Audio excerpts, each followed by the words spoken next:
Soo dhawaada saaxiibayaal, maanta waxaan idin wadaa filim Mareykan drama thriller ah kaasoo soo baxay sanadii 2022 laguna magacaabo Glass Onion: Knives Out Mystery. Haddaba daawo oo taxadar, intaan u gudagelin filimka, fadlan page-ka subscribe saar, mahadsanid. Miles Brown oo ah madaxweynaha shirkadda Alpha oo ah shirkad teknoolojiyad, ahna bilyaneer aad u jecel inuu ku faano lacagtiisa, wuxuu leeyahay caado sanadeed. Caadadaas oo ah inuu sanad walba isugu wac saaxiibadiisa uuna u dhigo xaflad aad u weyn.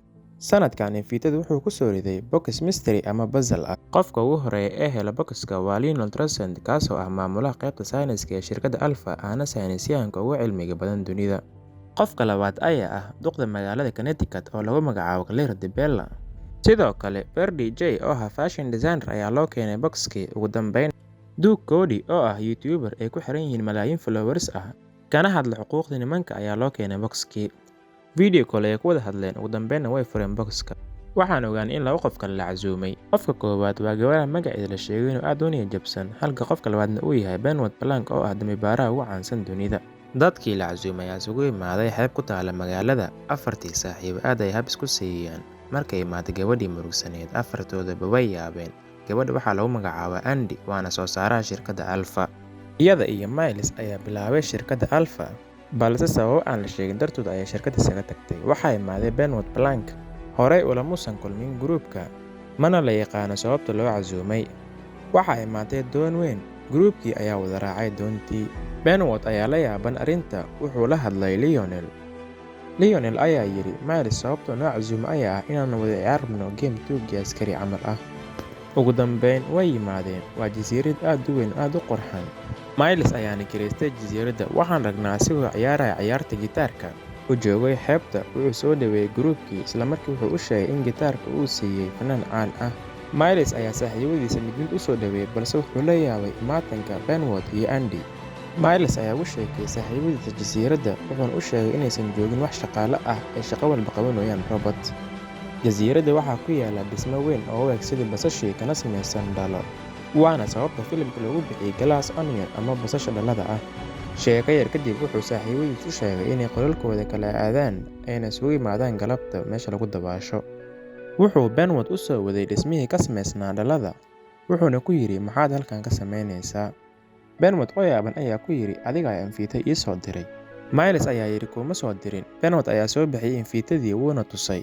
Wuxuu ku yidhi mid ka mid saaxiibadeed ayaa infiita ku siiyey maadaamaan ciyaarayn ciyaarta tuuga askarida. Waxay casuumeen dambibaare run ah, wuxuuna si xushmad leh u soo dhaweeyay Benoit. Dhammaantood waxay yimaadeen meeshii lagu ballamiyay oo ahayd swimming pool-ka. Xitaa gabadhii aamusneed Andy way joogtaa, balse qof walba ayaa ku jeesjeesaya iyada. YouTuber-ka lagu magacaabo Cody ayaa saaxiibadiis u sheegay inuu mar walba qori haysto. Waxaa la weydiiyey sababta. Wuxuu yidhi waan isku difaacaa. Benoit qof walba ayuu indhaha ku hayaa oo ficilladooda ayuu la socdaa. Miles ayaa soo wacay saaxiibadiisa, wuxuuna ku faanay lacagta uu haysto. Wuxuu yidhi Lionel ayaan ka dhigay saantiskeyga, Cody ayaan ka dhigay YouTuber aad u weyn, halka Claire uu ka saaciiday doorashada inay ku guulaysato.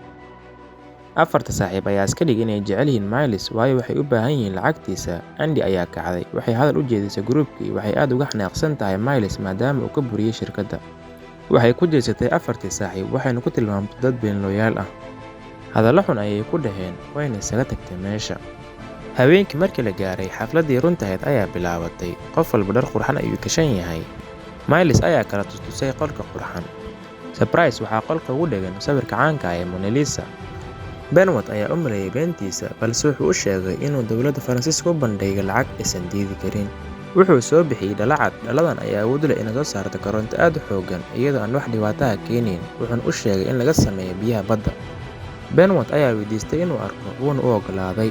Wuxuu ku tilmaamay mustaqbalka korontada ayna xalli doonto dhibaatooyin aad u fara badan.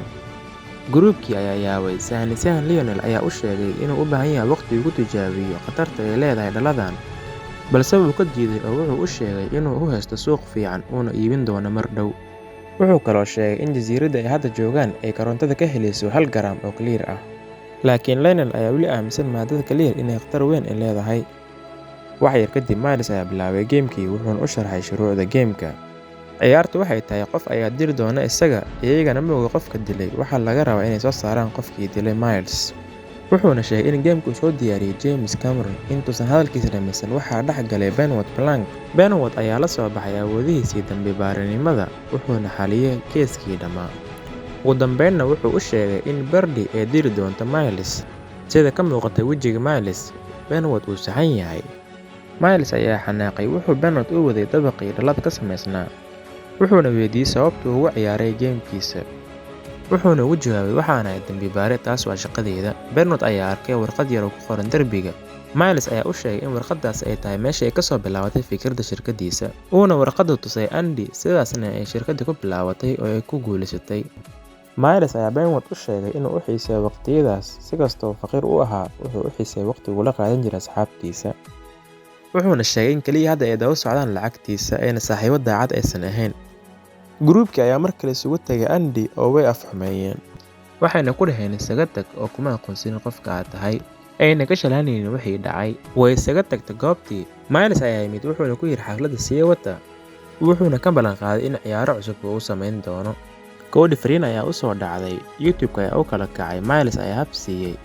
Way isla wada ciyaareen. Cody cabitaan cawaaya ayaa dhuunta laga qabtay, wuuna u dhintay. Way wada naxeen, agtiisa ayay soo fadhiisteen, balse Benoit ayaa u caddeeyey inuu dhintay. Dhammaantood ayaa wada naxay, waxayna damceen inay meesha isaga tagaan, balse Benoit ayaa celiyey. Wuxuu ka shakiyey inuusan Cody iska dhiman uu qof sumeeyey, wuxuuna sheegay in cabitaanka sun loogu daray. Benoit oo sheekadiisa sharxaya, Miles ayaa arkay magaca ku qoran bakeeriga oo waxaa ku qoran Miles, taas waxay caddeynaysaa in dilaaga uu sunta la rabay Miles. Miles ayaa isla markii cabsaday, wuxuuna ku yidhi maadaama dilaagu uu idinku dhex jiro, idinma aaminayo, oo wuxuu gadaal ka galay Benoit Blanc. Arrintii ayaa ka dartay. Cody biskooladiis ayaa maqan, tani macquul maaha oo Cody meel walba ayuu u qaadan jiray. Isla markii korontada ayaa tagtay. Miles ayaa tagitaanka korontada ugu talagalay ciyaartii ay ciyaari rabeen. Saaxiibadii ayaa wada cabsaday, qof walbana dhinac ayuu ugu orday. Dhammaantooda waxay aaminsan yihiin in Andy ay tahay dilaaga maadaama ay gruubka aad u nacbayd, wayna raadinayaan si ay u dilaan iyada. Nasiib wanaag, Benoit ayaa helay iyada, wuxuuna u sheegay wixii dhacay. Wuxuu kaloo u sheegay inay wax yar uga harsan yihiin inuu ogaado runta. Halka waxaa inooga cad inay labadan muddo isla soo shaqaynayeen. Asigoo la hadlaya, qof ayaa qor ka soo toogatay Andy. Benoit hadalkii ayaa ku dhagay, hortiisa ayaana ku dhimatay. Gruubkii kale ayaa imaaday meesha, wayna isku naxeen markay arkeen Andy dhimashadeeda. Waxaan aragnaa dhacdo hore u dhacday, sidoo kale waxaan ogaanay in Andy ay tahay qofka Benoit Blanc siiyey infiitada. Way wada fadhiisteen, wayna wada hadleen. Waxayna u sheegtay inay tahay Andy walaasheeda Helena, ayna ka imaatay magaalada Alabama si ay ugu arguddo walaasheeda. Andy ayaa Benoit u sheegtay inay walaasheed ay dhimatay 4 biro ka hor, ayna ku dhimatay garaajka, loona maleeyay inay isdishay. Balse Helena oo og noloshii Andy ayaa aaminsan in walaasheeda la dilay. Waxay soo bixisay moobilkeeda, waxayna tusay sawir emailka ay ku dirtay, kaasoo ah sawir iyo warqad guduudan. Fariintana waxaa ku qornaa, waan helay ugu dambeyn, waxaan siinayaa jaaniskii ugu dambeeyay aad waxayga igu siisaan. Andy ayaa fariintan u dirtay 4 saaxiibo iyo Miles, balse cid ugu soo jawaabtay ma lahan. Helena ayaa tagtay guriga Andy, waxayna aad u raadisay warqaddii, balse way weysay. Halkaa waxaa meesha ka cad waxa ku dhex jiray bashqada guduudan inay ahaayeen wax muhiim ah ee darteed loo dilay. Helena ayaa aaminsan mid ka mid ah shantooda inuu dilay walaasheeda, balse ma taqaano qofka saxda ah. Waxay u imaatay Benoit Blanc si uu u caawiyo maadaama uu yahay dambi-baaraha ugu fiican dunida. Andy dhimashadeeda ka hor waxaa loo keenay sanduuqa infiitada ay ku jirtay. Helena ayaana rabtay inuu Benoit u aado xafladda. Benoit ayaa weydiiyey miyaa dadka ogyihiin inay walaashaa dhimatay, waxay ku tiri maya, wuxuuna ka codsaday inay u raacdo xafladda, wuxuuna u sheegay inuu u baahan yahay caawin. Helena ayaa diiday Blanc, balse ugu dambeyn way ka yeeshay. Habeenkii xigtay waxay ku kulmeen badda, waxayna ballaangareeyeen ballaankii ay ku dhaqmi lahaayeen. Helena ayaa isku soo ekeysiisay walaasheeda, waxayna soo akhrisatay buugaag ka hadlayay dabeecaddeeda. Benoit ayaana su'aalo weydiiyey, waxaan tagnay sannado ka hor. Waxaan ogaanay Andy iyo 4 saaxiib inay ahaayeen saaxiibo dhow, ayna waqtiyo badan isla qaadan jireen. Nolosha way iska adkeyd. Maalin maalmaha ka mid ah ayaa waxay bartay Miles. Maalinba maalin ka dambeysay way isfahmeen oo way ku soo dhaweeyeen saaxiibtinimada. Maalin Andy ayaa fikrad keentay oo waxay ka sheekeynaysay shirkad teknoolojiyad, waxayna fikraddeeda ku qortay t-shirt oo maqaayad ay lahayd. Miles ayaa ku raacay, waxayna noqdeen lamaane, waxayna noqdeen shirkadda koowaad ee dunida ugu caansan. Miles iyo Andy ayaa isku dhacay maadaama Miles uu rabay inuu isticmaalo curyaha loo yaqaan Clear, Andy ayaa ka soo horjeestay waxayna u booteysay inay ka tegi doonto shirkadda, ayna bixi doonto haddii uu Claire iska dayn waayo. Arrintii ayaa xumaatay, waxaa la isla tagay maxkamad. Waxay arrinta ku soo biishowday waa kuma aasaasaha shirkadda oo ayaa lahaa fikradda lagu aasaasay shirkadda.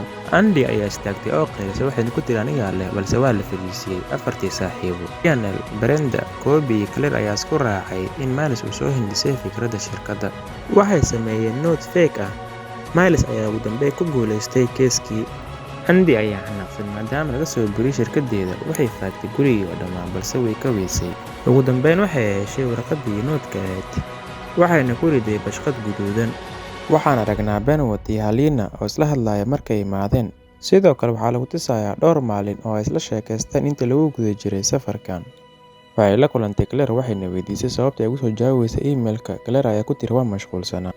Waxayna u sheegtay inay imaato guriga ee muddo ay soo garaacday balse aysan cidna u jawaabin. Cody ayaa dhahay waxaan ahaa qofkii ugu horreeyay meesha taga, shil ayaana gali rabay. Markii ay Helena la soo doodaysay afartii saaxiib, ujeedadeedu waxay ahayd inay ka soo tagto meesha si ay u raadiso warqaddii yareed. Iyadoo raadinaysa karootada ayaa tagtay, markay soo ordeen waxay la kulantay Benward waana markii xabad lagu dhuftay. Daqiiqado yar kadib way soo kacday, waxaana xabadda ka badbaadiyay buug ay wadatay. Benward ayaa ku amray inay disho inay dhimatay maadaama qofka dilay uu ku jiro gruubka. Markay dadku soo baxeen, Helena ayaa soo daba kacday. Waxayna imaatay qolkii Glass Onion waxayna ka heshay bashqadii guduudnayd. Benward Blank ayaa wuxuu gruubka u sheegay in dilaaga saxda uu ogyahay uuna yahay Miles, wuxuuna u saweeyay booliiska ay soo shaaciyeen dhimashada Andy maadaama uu Cody isticmaalay YouTube-ka uu isaga ogaaday uuna isku dayay inuu u hanjabo Miles. Sababta waxay tahay in Cody oo u socda guriga Andy oo ku arkay gaariga Miles oo soo socda. Tan ayaa ka macnaha in bilyaneerka uu dilay Andy uuna soo qaatay bashqadii guduudnayd. Intuusan Cody sirtaan isticmaalin, Miles ayaa u kala bedelay galaaska oo wuu dilay. Miles ayaa soo xaday biskoolada Cody wuxuuna ku toogtay Helena maadaama ay runta ogaan rabtay. Helena ayaa imaatay, dhammaantood way yaabeen. Waxay gacanta ka waday warqaddii ay qortay walaasheeda Andy. Wax yar kadib, Miles ayaa gubay warqaddii. Helena ayaa gruubka weydiisatay inay maxkamadda ka doodaan, balse way ka diideen oo shib ayay ka dhaheen. Ilaa weli waxay la jiraan Miles. Benward ayaa isaga baxay qolkii. Intuusan bixin, wuxuu maaddadii Claire u dhiibay Helena wuuna isaga tegay. Helena ayaa bilowday inay jebiso dhalooyinkii. Miles ayaa isdhaaway xanaaq baxaysa. Saaxiibadiis ayaa ku darsamay. Ugu dambeyn dab ayay daartay, waxayna ku tuurtay dhaladii yareed. Waxaa kacday bamba weyn oo gurigii ayaa burburay. Xitaa sawirkii Mona Lisa wuu gubtay. Kooxdii saaxiibayaasha ayaa garwaaqsatay in Miles uu qaldan yahay oo naftiisa uu ka fikiro. Waxayna isku raaceen inay caawiyaan Helena. Bilyaneerkii ayaa xanaaqay. Dhammaadka filimka waxaan aragnaa Helena oo guuleysatay ayaa waxay u mahadnaqaysaa Benward Blank. Aad ayaad ugu mahadsantahay daawashada muuqaalkan. Haddii aad ka heshay filimkan, fadlan muuqaalka like saar, ku soo biir channelka oo subscribe dheh. Mahadsanid, kulanti dambe oo xiiso leh.